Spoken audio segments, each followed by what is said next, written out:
prends soin de toi, là. Oui, Hein, tu me tu protèges. sais. Je le sais. Compte toi-même. La rencontre du Rocher, du Trisac. Écoute, Benoît, quand Ouais. je parle. Sophie, bonjour. Je suis estomaquée, Benoît. Pourquoi? Je trouve que c'est une des histoires les plus abracadabrantes de Ça, ici? l'année. Ça? Oui. Ouais. Buffy Sainte-Marie. Alors, Buffy Sainte-Marie, on a toujours pensé que c'était une auteure, compositrice, interprète canadienne d'origine autochtone. Et la CBC révèle aujourd'hui qu'il n'en est rien, remet en question complètement les origines autochtones de Buffy Sainte-Marie. Si vous avez jamais entendu parler de Buffy Sainte-Marie, écoute la chanson Love Lifts Us Up Where On a-tu un We extrait? Belong. Sans nous donner du Buffy. Buffy Sainte-Marie. Donc, cette chanson-là, qui a été reprise dans des films et tout ça, ben, elle est co-auteure de cette chanson-là. Mais elle C'est vient pas de quelqu'un... sortir un disque, là. Je pense qu'elle vient de sortir un disque cette année. Elle a Buffy annoncé Sainte-Marie. l'année dernière qu'elle se retirait de la musique. Ah Donc, oui? enfin, c'est pas tellement ça la question. C'est quelqu'un qui a commencé sa carrière dans les années 60 à côté de Leonard Cohen, dont je porte fièrement le T-shirt Ben, aujourd'hui. regardons ça. Et, tu sais, Joni Mitchell, Jody Collins, toute cette époque-là.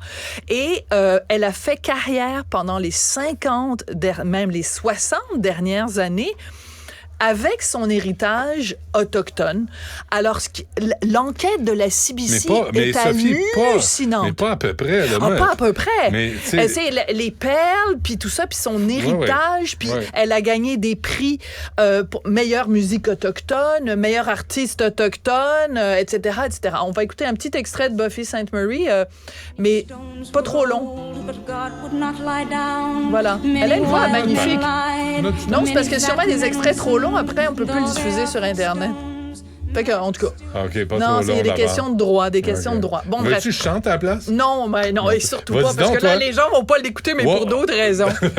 Love lifts us up where we belong. C'est pareil. Pareil, hein? Bon. Pareil. Alors, tout ça pour dire que alors donc, elle a toujours affirmé qu'elle était née dans une réserve autochtone en Saskatchewan, une réserve Cree. Sauf que là, la CBC, écoute, coup de théâtre hallucinant, a mis la main sur son certificat de naissance, pas ça pantoute, elle est née au Massachusetts et ses parents sont blancs, tous les deux, et elle, sur son certificat de naissance, vous allez voir ça, c'est tout sur le site de la CBC, c'est indiqué qu'elle est blanche. Alors, tu peux te dire, bon, ben là, un certificat de naissance, puis tout ça. Oui, mais son Là, ressenti, Sophie. Là, t'as sa tante, son oncle, sa nièce, qui disent, mais c'est une invention totale, et ça fait 60 ans que c'est Wow. une invention totale. Ils sortent même des lettres d'avocats que Buffy Sainte-Marie a envoyées à la famille en disant, je vous interdis de remettre en question mes origines autochtones. Shut the fuck Écoute, up. alors, en 1900, mais elle a commencé sa carrière, mettons, en 61. Et à un moment donné, il y a une entrevue sur elle dans un journal au Massachusetts. Et où on dit, tu sais, Indian, parce qu'à l'époque, on disait ça, là, Indian artist Buffy Sainte-Marie. Et la CBC a retrouvé un texte dans un journal au Massachusetts. On est en 63-64. L'oncle de Buffy Sainte-Marie est outré et écrit au journal, demande à avoir une entrevue avec le journal, puis dit... Ce que vous avez dit sur ma nièce, Buffy Sainte-Marie, c'est faux. Elle n'a pas une goutte de sang indien. On est en 1964 déjà. Son oncle dit, elle raconte n'importe quoi. C'est un coup de publicité. Et je trouve ça scandaleux que dans votre journal, vous ayez pris ça alors que c'est une opération de marketing. Donc, t'as l'acte de naissance de Buffy Sainte-Marie. Et la CBC est revenue sur les déclarations de Buffy Sainte-Marie des 60 dernières années. Alors, à un moment donné, elle dit, bon, je suis née sur une réserve autochtone, donc en Saskatchewan, une réserve Cree. À un autre moment donné, elle donne une entrevue, elle dit qu'elle est Micmac. Puis à un autre moment donné, elle donne une entrevue puis elle dit qu'elle est d'origine algonquine. C'est pas du tout la même chose. Les Cris, les Micmacs et les Algonquins, c'est pas la même géographie, c'est pas la même culture, c'est pas la même descendance, ça n'a rien à voir. Géographiquement, ça se situe pas au même endroit. Alors, est-ce que c'est les journalistes qui ont mal compris et qui ont mal transcrit les propos de Buffy Sainte-Marie? c'est une possibilité. La CBC a trouvé un cas où, dans l'espace de 10 mois, on attribue dans les médias 3 origines différentes à Buffy Sainte-Marie.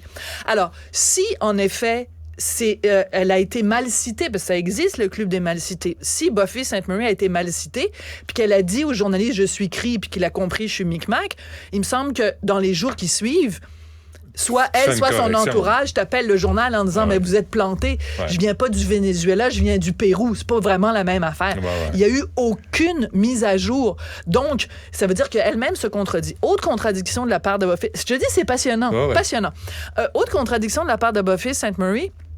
Elle a toujours dit qu'elle était née donc dans cette réserve et qu'elle avait ensuite été adoptée par une famille et qu'à un moment donné, elle est retournée dans la réserve et que là, les gens l'ont adoptée. OK? Et elle a toujours dit, je sais pas très bien ma mère qui sait. Sauf qu'il y a d'autres entrevues d'elle où elle dit, ma mère a pas été capable de me garder, puis tout ça. Fait que, tu sais, mettons que moi, je te raconte mon enfance, je peux en oublier des bouts. Tu sais, je peux te dire, c'était en 65, finalement, c'était en 66, mais je sais pas qui est ma mère et je sais très bien qui est ma mère. C'est comme 2 affirmations fortement contradictoires. Tu peux pas, une porte peut pas être à la fois ouverte et fermée. Là. Mais là, elle a 82 ans. Oui, 82 ans. Une et alors, vie entière. Une vie entière. Alors, c'est très intéressant parce que, donc, CBC sort ce soir au Fifth Estate le reportage vidéo, mais le reportage écrit est déjà disponible. Vous allez sur le site de la CBC, il est déjà là.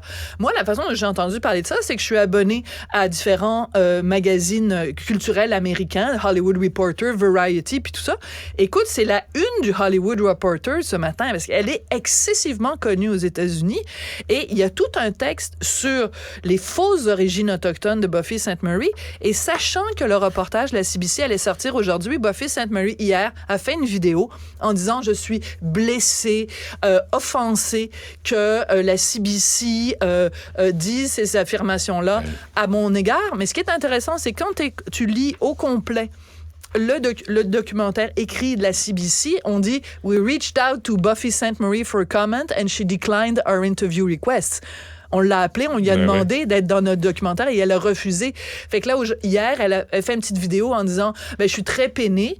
Moi, je revendique le fait que je suis autochtone. » Premièrement, t'as pas répondu aux questions de la CBC, donc si tu y tenais tant, pourquoi t'as pas répondu à leurs questions? Et deuxièmement, ton oncle, ta nièce, tu sais, ton certificat de naissance... C'est absolument... Écoute, c'est une lecture, là. Mais en même temps, c'est une légende, là. Buffy c'est une légende. Mais pour la culture canadienne-anglaise, là, c'est un accomplissement d'une autochtone qui s'est affranchie, puis qui a réussi dans la vie. Oui. Alors, une chose qui est réelle, cependant, et c'est important de le mentionner, c'est que Buffy Sainte-Marie, une fois qu'elle a donc s'est identifiée comme étant autochtone, il y a quelque chose qu'on ne peut pas lui enlever. C'est que pendant toutes ces années-là, elle s'est battue pour les droits des Autochtones, pour la reconnaissance de la culture autochtone. C'est juste dommage aujourd'hui qu'on se rend compte que c'est... Et puis, il y a plein d'Autochtones qui sont interviewés dans le documentaire de la CBC qui disent, c'est parce que elle a clairement profité des opportunités que la société canadienne et la société américaine offrent aux Autochtones. Et elle a profité de ça en endossant cette identité-là qui n'était pas la sienne. Parce qu'il y a un intérêt à être autochtone. En sachant pas si elle était sincère ou pas. Tu sais, peut-être que tu peux avoir de l'empathie pour une communauté dont tu fais pas partie. Mais c'est pas la même chose. Il suffit pas d'avoir des cheveux longs et très noirs et la peau un peu foncée. Tu peux pas jouer à ça. Est-ce qu'on peut parler dévastateur. D'appropriation culturelle légèrement, à peine, du bout des lèvres? C'est un opportunisme quelconque. Et j'essaye de retrouver, tu sais peut-être, je sais pas si je te l'ai déjà mentionné à quel point je suis passionnée de Léonard Cohen, donc je viens de terminer. Léonard, oui.